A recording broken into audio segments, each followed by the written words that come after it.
नमस्कार दोस्तों। हमारी ज़िंदगी का दूसरा नाम ही मुसीबत है। हमारे जीवन में मुसीबतें आती ही रहती हैं। कोई इन मुसीबतों से हार मान लेता है तो कोई इसका डटकर सामना करता है। बहुत से लोग इन मुसीबतों से टूट जाते हैं और उन्हें ऐसे मोटिवेशन स्टोरी की ज़रूरत पड़ती है जिसके कारण वह इन मुसीबतों का बिना किसी डर से सामना कर सके। आज हम यहाँ पर शेयर कर रहे हैं इन मोटिवेशनल स्टोरी से आपके जीवन में कुछ नया करने का जोश जागेगा। इन मोटिवेशनल कहानी से जीवन में बहुत कुछ करने की प्रेरणा मिलेगी। हमने यहाँ पर जो मोटिवेशनल कहानी बताने वाले हैं ये मोटिवेशनल स्टोरी है। तो छोटी लेकिन इन छोटी सी कहानियों के पीछे बड़ी सीख छिपी है जिसे हमें अपने जीवन में ज़रूर उतारना चाहिए। तो आइए जानते हैं हमारे जीवन का प्रेरणा से भर देने वाली रियल लाइफ इंस्पिरेशन स्टोरी। हमने यहाँ पर जो मोटिवेशनल कहानी बताने वाला है ये मोटिवेशनल स्टोरी है। तो छोटी है लेकिन इन छोटी सी कहानियों के पीछे बड़ी सीख छुपी हुई है जिसे हमें अपने जीवन में ज़रूर उतारना चाहिए। तो आइए जानते हैं हमारे जीवन को प्रेरणा से भर देने वाली रियल लाइफ स्टोरी, सोच बदल देने वाली मोटिवेशनल। सब्र का फल मीठा होता है। आपने इस मुहावरे को ज़रूर सुना होगा। चलिए आज हम इस कहानी से जानते हैं कि इसका मतलब क्या होता है। इस कहानी में बताया गया है कि तारों को कैसे ईर्ष्या का भाव उत्पन्न होता है और श्री नारद मुनि उनको कैसे इस मुहावरे का अर्थ समझाते हैं। यह अत्यधिक सुंदर और प्रेरणादायक कहानी है। जब सूरज अस्त हो रहा होता है तब हल्की हल्की संध्या से उत्पन्न होती है और चारों तरफ शांत वातावरण जैसा एक अंधेरा सा छा जाता है। सभी जीव जंतु पशु पंछी अपने निवास स्थान को जाने लगते हैं और हल्की हल्की हवा चलने लगती है। हम जब आसमान की ओर देखते हैं तो सूर्यास्त होता रहता है। तभी आसमान में तारे टिमटिमाने लगते हैं। कुछ तारे अत्यधिक चमकीले होते हैं परंतु कुछ कम चमकीले होते हैं। अत्यधिक चमकीले वाले तारे पर हमारी नज़र जल्दी पहुंचती है परंतु कम चमकीले वाले तारों पर हमारी नज़र बहुत कम ही जाती है। इसलिए हम उन पर ध्यान दे पाते हैं और उनकी सुंदरता फीकी पड़ जाती है।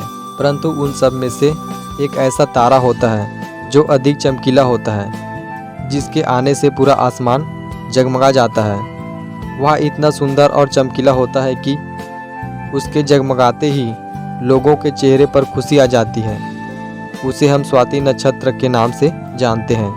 अत्यधिक चमकीला और सुंदर होता है जिसके आने से लोग खुश हो जाते हैं। इसलिए बाकी के नक्षत्र स्वाति नक्षत्र के ईर्ष्या करते हैं और अपनी इस ईर्ष्या की कथा को श्री नारद मुनि को बताते हैं। नारद मुनि उन सभी तारों को समझाते हुए कहते हैं कि देखो, जो भी सब्र करता है उनकी कीर्ति संसार में होती है और मुझे प्रतीत होता है कि आप लोगों में धैर्य नहीं है। इसलिए आप लोग संध्या काल में ही होते ही तुरंत जगमगाने लगते हैं, लेकिन स्वाति नक्षत्र अत्यधिक समय के बाद आसमान में निकट आता है। तभी उसकी प्रतिस्पर्धा इतनी अधिक होती है। तभी सभी लोग के चेहरे पर मुस्कान आती है। इसलिए कहा जाता है कि हमें सब्र करना चाहिए क्योंकि उसका फल मीठा होता है।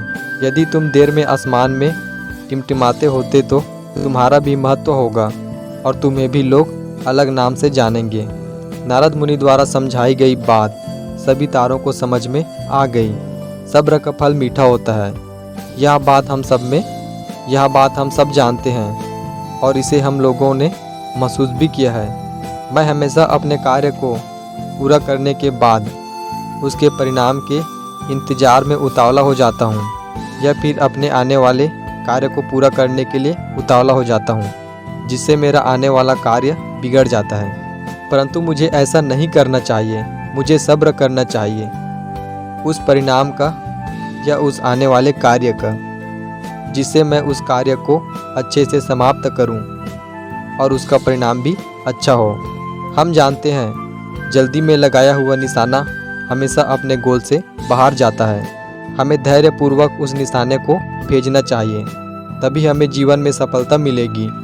हमें किसी भी कार्य को धैर्यपूर्वक करना चाहिए, तभी सफलता के दरवाजे खुलते हैं। धैर्य ही ऐसा शस्त्र है जो विकट परिस्थितियों में मनुष्य के मस्तिष्क का संतुलन बनाए रख सकता है और उसको आगे आने वाली चुनौतियों से निपटने के लिए नए मार्ग को बतला सकता है। बड़े बड़े महात्मा और महापुरुष के द्वारा भी बताया गया है कि हमें भी किसी कार्य में सफलता पानी हो तो उसे चिंता मुक्त होकर करना चाहिए और सब्र रखना चाहिए। परिणाम की सफलता अवश्य मिलेगी। अगर दोस्तों मेरे बातें आपको अच्छा लगा हो तो प्लीज़ मेरे वीडियो को लाइक करना और मेरे चैनल को सब्सक्राइब कर देना। और मेरे बोलने में अगर कुछ भी त्रुटि हुई हो तो प्लीज़ दोस्तों मुझे कमेंट करके बताना। आई होप कि आप सब लोग बहुत अच्छे होंगे। आप सबको दिल से बहुत बहुत धन्यवाद।